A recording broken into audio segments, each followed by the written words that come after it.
ভগৱান শ্ৰীকৃষ্ণৰ বাণীসমূহ গৰ্ভিক দাৰ্শনিক শিক্ষা, আধ্যাত্মিক জ্ঞান আৰু নৈতিক আদৰ্শৰ এক উৎকৃষ্ট উৎস। বিশেষকৈ ভাগৱত গীতাত এই বাণীসমূহ মনোনিৱেশিত হৈছে। শ্ৰীকৃষ্ণৰ মহৎ বাণী আৰু তাৰ অৰ্থ আজিৰ ভিডিঅ'ত উল্লেখ কৰা হৈছে। নমস্কাৰ বন্ধুসকল, আপোনালোকে চাই আছে ABC ষ্টৰী। আপোনালোকে যদি আমাৰ চেনেলটো এতিয়াও ছাবস্ক্ৰাইব কৰা নাই, সোনকালে ছাবস্ক্ৰাইব কৰি ল'ব, লগতে বেল আইকনটো প্ৰেছ কৰি ৰাখিব।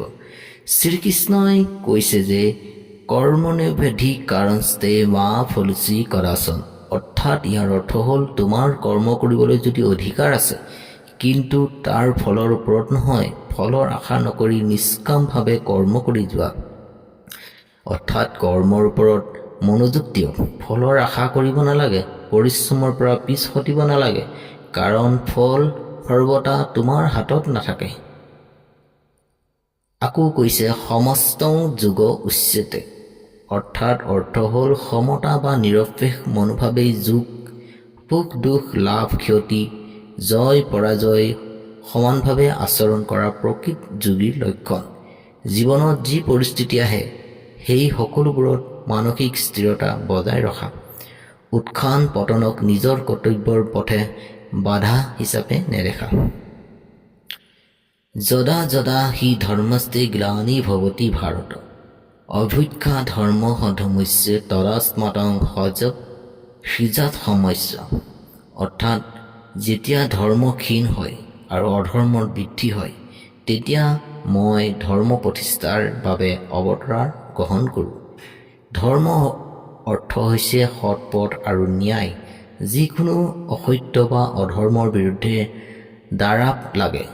ঈশ্বৰৰ সদায় ধৰ্মৰ সহায়ক।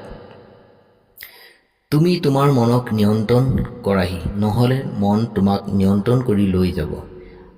যদি মনক নিয়মিত চেতনা আৰু সৎ কৰ্মৰে নিয়ন্ত্ৰণ কৰা নাযায়, মনক নেতিবাচক চিন্তা জন্ম ল'ব। মানসিক স্থিতি আৰু আত্ম নিয়ন্ত্ৰণ জীৱনৰ অন্যতম গুৰুত্বপূৰ্ণ অংগ। ধ্যান আৰু যোগৰ দ্বাৰা মনৰ নিয়ন্ত্ৰণ শিক্ষক।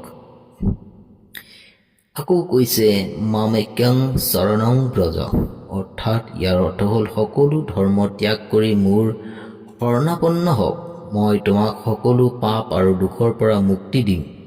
ঈশ্বৰৰ প্ৰতি ভক্তি আৰু আস্থা অৱলম্বন কৰি নিজৰ শংকা আৰু চিন্তা মুক্ত কৰক।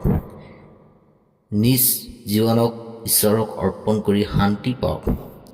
আকৌ কৈছে ভগৱান শ্ৰীকৃষ্ণই উদ্ধৰেণ আত্মানাং আত্মানাং নামাত্মাং বসাদয়তে, অৰ্থাৎ ইয়াৰ অৰ্থ নিজেই নিজৰ উদ্ধাৰক হওক, অন্যক সহায় কৰি নিজক দিনহীন কৰাৰ বাবে নিৰ্ভৰ কৰিব নালাগে।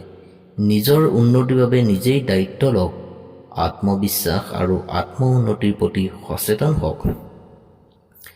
তোমাৰ মনত যি ভাবি কাম কৰা, তোমাৰ জীৱন তেনেদৰেই গঢ়ি উঠে। যি ধৰণৰ তুমি চিন্তা মনত ৰাখা, তাৰে ওপৰত তোমাৰ জীৱন নিৰ্ভৰ কৰে। সদায় পজিটিভ চিন্তা কৰক, শুদ্ধ, সুন্দৰ আৰু কল্যাণৰ কথা চিন্তা কৰি সেই দিশে আগবাঢ়ি যাওক।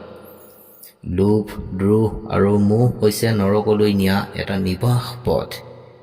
লোভ, দ্ৰোহ আৰু অজ্ঞানতাৰে বশীভূত হ'লে ব্যক্তি অধোগতিৰ পথত যায়।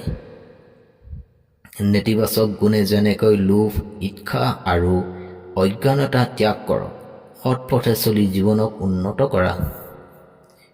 শ্ৰীকৃষ্ণৰ এই মহান বাণীসকল জীৱনৰ সকলো ক্ষেত্ৰত পথ প্ৰদৰ্শক। তেখেতে দেখুৱাইছে যে ধৰ্মৰ পথে চলি নিষ্কাম কৰি ঈশ্বৰৰ প্ৰতি ভক্তি আৰু আস্থাৰে আপোনাৰ জীৱন সুখী আৰু সফল হওক আৰু সফল হ'বলৈ পাৰিব।